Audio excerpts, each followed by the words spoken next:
Саламатсыздар ма? Бүгін біз осындай форматта ойын құрастыратын боламыз. Яғни Channel платформасын қолдану арқылы осылай объектілерді жылжытатын боламыз. Мысалы, мына ойында объекті әрбір нұсқаға жақындаған сайын сол нұсқаның атауы көрінеді. Яғни сол нұсқада орналасқан қаланың атаулары көрініп жатыр.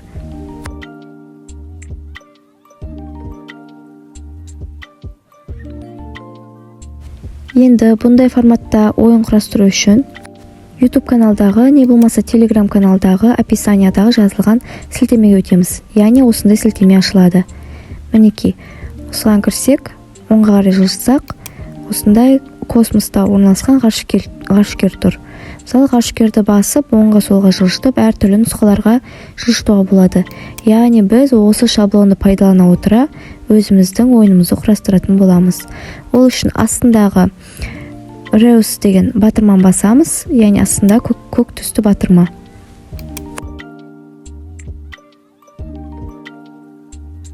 Біз бұл батырманы басқаннан кейін автоматты түрде Channel сайтына кіреміз. Channel сайтында әдеттегенше өзіміздің Google аккаунтымыздан кіріп қоямыз. Мінекей, ашылды. Мынау біздің бағанағы шаблонымыз. Осының ішіндегі артық элементтерді өшіріп тастаймыз. Ол үшін сол жақ бөлігіндегі беттер тұр. Сол беттердің жоғарғы жағында шетінде картинка батырмаларын басып шығамыз.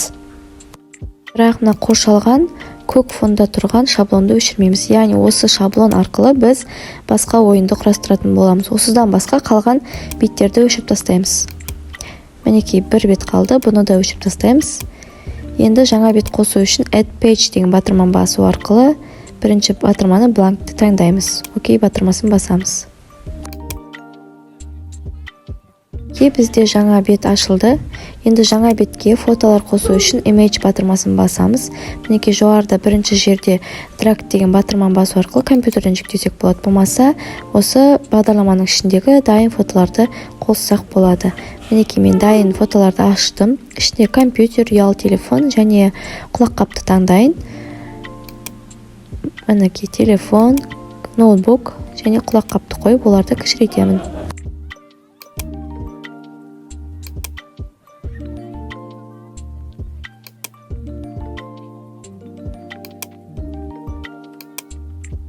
Мінекей, бұл нұсқалар болсын. Енді басты объекті ретінде мен мынау дронды таңдайын. Дронның да размерін, өлшемін кішірейтемін. Енді Page бөліміне кіріп, өшірілмеген көк бетке өтеміз. Мінекей, әр текстің қасына не үшін қажет екенін жазып қойдым. Бірінші текст ол басты объектіге копировать етіп қойылады. Екінші текст нұсқаға қойылады, үшінші текстте нұсқаға қойылады. Яғни бір нұсқаға осы екі текстте тұрады. Ал төртінші тексті келесі бетке міндетті түрде қосу керекпіз. Яғни осы шаблон жұмыс жасау үшін төртінші текст міндетті түрде сол бетте тұру керек. Ол жазу кейін көрінбейді. Ал бесінші текст болса, әр нұсқаға жақындаған кезде астында жазулар шығады. Керемет, жарайсың деген. Сол жазулардың үстінде тұратын текст. Ал енді осыны үш жүзінде жасап көрейік. Екінші бетті ашайық. Мінекей, енді қайтып көк бетке келейік. Біріншісін мышканың оң жағын басу арқылы копировать батырмасын, копи батырмасын басамыз. Және өзіміздің, мінекей, біріншісін ол объектінің басты объектіге қоямыз дегенбіз. Басты объектіге қоямыз осылай үстін. Выделить етіп, мінекей, жоғарыда выделять етеміз екі объектінді. Және мына групп деген батырманы басу арқылы группировать етеміз. Келесі объектінде мышканың оң жағын басу арқылы копи батырмасын басып копировать етіп аламыз. Мұнда қайтадан қойып, бірінші нұсқаның шетіне қоямыз. Мінекей, шетіне апарып қоямыз. Келесі үшінші тексті мышканың оң жағын батырмасын басу арқылы копировать етіп алып, нұсқаның ортаңғы бөлігіне қоямыз. Осылайша осы үш объектіні выделять етеміз де, белгілеп аламыз да, жоғарыда групп батырмасын басамыз, группировать етеміз. Мінекей, енді тексеріп көрейік. Төртінші объектіні де копировать етіп алып, бұл төртінші тексті келесі бетке міндетті түрде қосып қоямыз. Яғни бұл шаблон жұмыс жасау үшін қажетті элемент. Мінекей, вставить батырмасын басамын. Енді бұны ортаға қарай жылжытып қоя саламыз. Бұл кейін көрінбейді. Енді көз батырмасын басу арқылы тексеріп көрейік.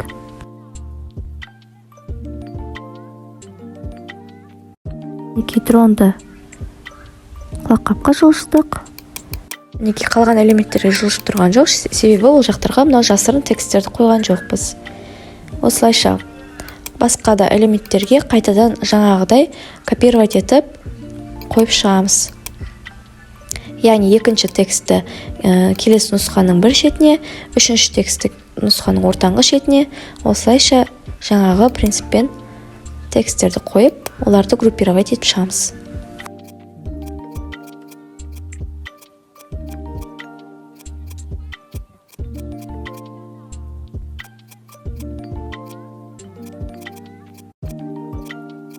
Мінекей барлық объектіге тексттерді қойып шығып, объединить еттік.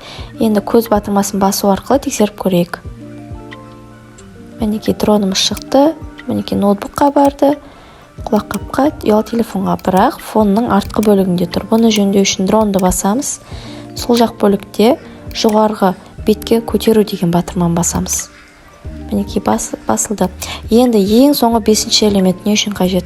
Бұл элемент, мысалы, құлаққапты көрсет деген кезде, дрон құлаққапқа барған кезде тамаша деген жазу шығатын болсын. Ол үшін сол жақ бөлігінде текст батырмасын басамыз. Және мінекей құлаққапты көрсет деп жазайық.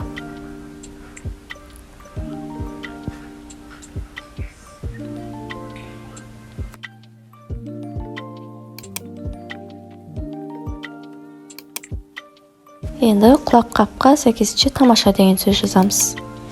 Енді бағанағы тексттерге барып, 5-ші текстті копи батырмасымен копировать етіп, жаңағы дрон тамаша деген жазудың үстіне қойып, тамаша және осы текст екеуін группировать етеміз. Мінекей белгілеп алдық, выделять етіп, және группировать батырмасын басамыз. Енді көзді басып тексеріп көрейік.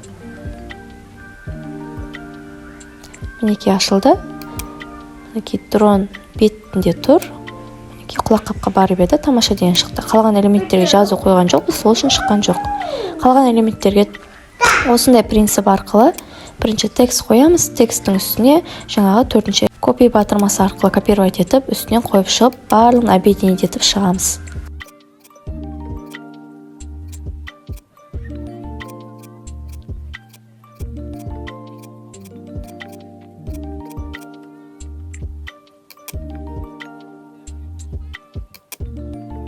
Мінекей ұялы телефонға да қате деп жазайық, яғни құлаққапты көрсеткен кезде құлаққапқа барса дрон тамаша жазу шығады, ал қалғандарына барған кезде қате деген жазу шығатын болады.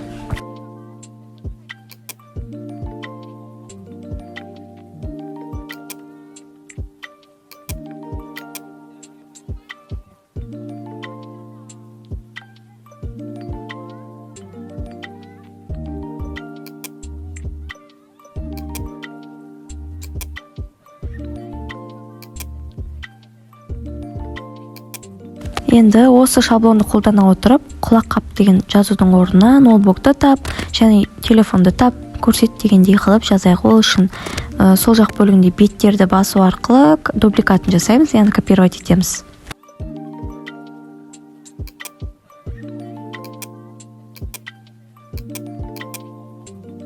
Енді барлық жазуларды өзгертіп шығамыз.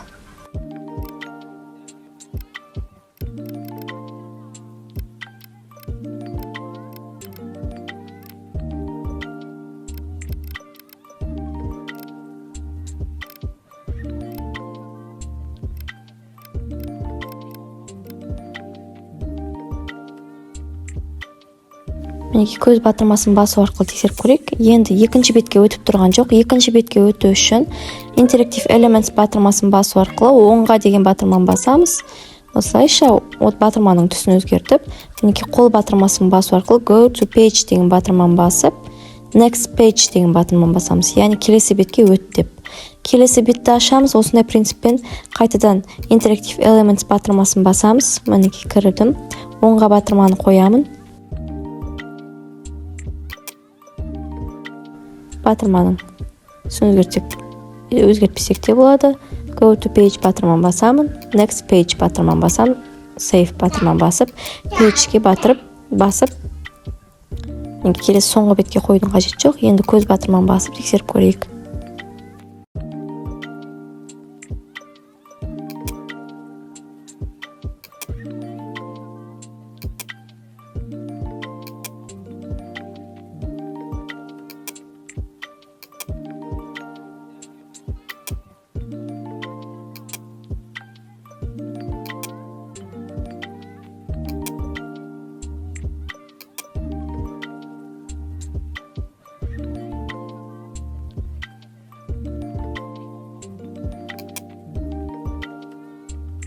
Енді ойынның сілтемесін алу үшін all set батырмасын басу арқылы all set батырманы тағы да басамыз.